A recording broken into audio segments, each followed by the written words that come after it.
Let's start with Ye. Ooh. Ye tried to Donald, and Forbes wasn't having it. Yeah, man.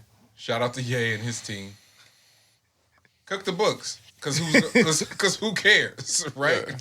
So if you're projected to be up 6 billion and the check ain't cleared yet, you could just go, hey, I'm a $6 billion man, and usually they don't check, but because it's Ye, Oh, they checked they quick. checked. It was like, nah, you definitely got a Billy, but you ain't at 6 yet, fam. Relax. Like the best case scenario, if all your projected deals go through, that's where you'll be. But it ain't went yet.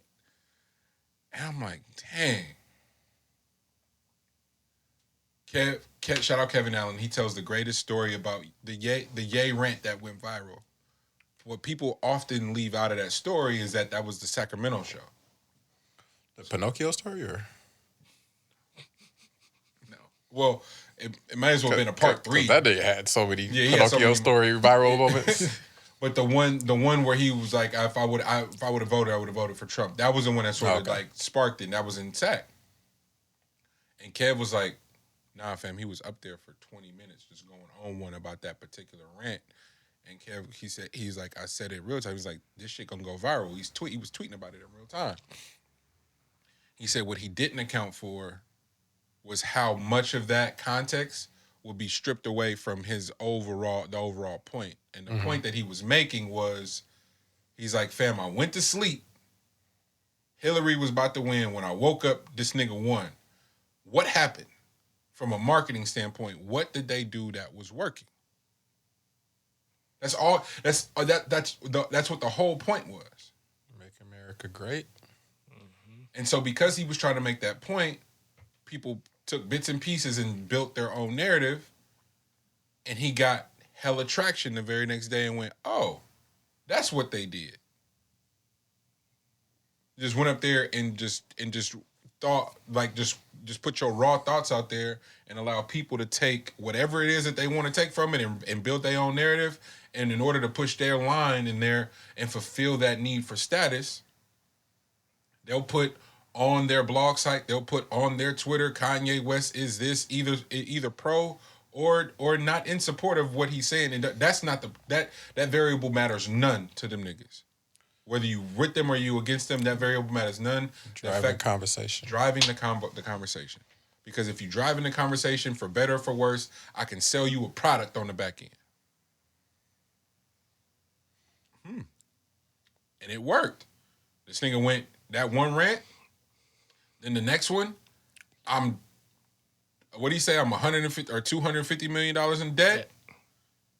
And you putting that out there, and you got all this money, all this capital that can see this. Because again, everybody's retweeting this rant, so he getting a few million retweets, some likes, and then the thread is crazy because it's either a fuck you Kanye, it's a I support you, it's either that, and he going okay, and in them threads, it's a product, and if it's 1 million people engaging with it, you only need 5 to 10% of them to actually buy something. You only need 10% of them to click the link. You only need 2 to 3 of them to actually purchase something when the profit margins are as high as they are on a fucking sneaker. It costs $5 to make. Give me $300. Or a T-shirt. That's $400. Bruh. And so it worked from a marketing standpoint. It worked from an acquiring wealth standpoint. All right, bro, let's really take it there. Then from how Donald and them was reporting all this man numbers, and then his taxes come out when he's the president, y'all, and he only paying $700 in taxes. And I know niggas that in the pandemic gotta send the government $3-4 for their taxes. They owe. We just went through a pandemic though. Oh, this game is what are we playing fair for anyway? So tell them niggas I got $6 billion. It's on the way. It's gonna come. What they gonna do? Check. I just was fascinated by the optics of it. You think somebody went in the office and told him like, "Hey, yeah, remember how you said what they gonna do? Check." They check. He was probably like, just let them know I was manifesting it.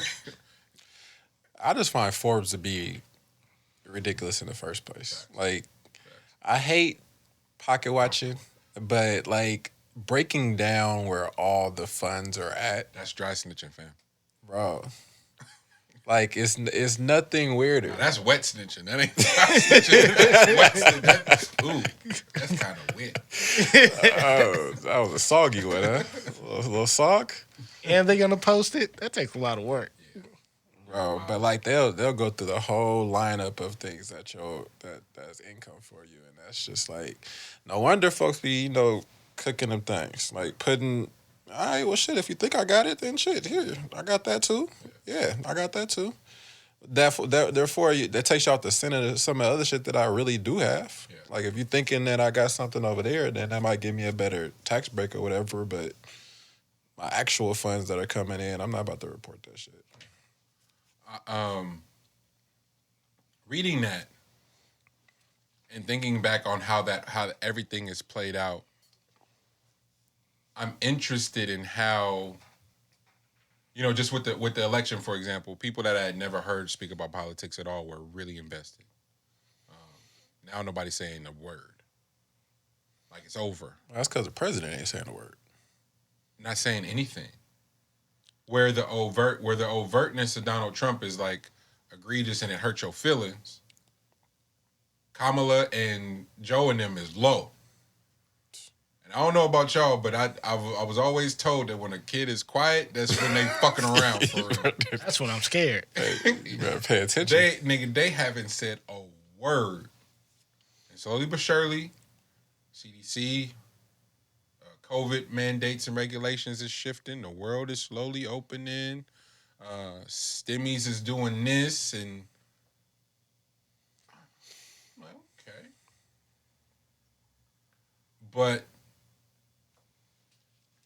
back to the racism and the future versus fucking common is do it, women. Do whatever you want, fam. Just don't embarrass me. Don't let it get back to me. Okay. All right. So then when it comes to light, now you gotta Tiger Woods and have a press conference and say, I'm sorry. It's like which we're in a whole nother space though. Like it's not even don't let it get back to me no more. Like I'm not worried about if it get back to me. Don't let it get out to the public, so therefore the public gets to me. Yeah. You know what I mean? It can get back to me internally if only I know we good. Yeah, I also want the public to talk about if it's the gonna shit be that's in going my on. comments and I can't do the relationship goal post no more, I'm pissed. Which like if this don't know how true this T.I. shit is, but if that's actually true, then that makes a lot more sense on the way that T.I. was reacting when Tiny was tripping over certain things. Yeah. It's like, fam, you know what we be doing for real. So like, this ain't no. Yeah. Why you wildin'? Yeah. Why you wildin' off a little touch on the leg when when we got bitches strapped in the basement. We got real business going on. What you talking about? Whoa, that's a long leap, Tip. It's like we didn't even give him grits this morning. And you tripping? Come on. You know what we do for real, huh?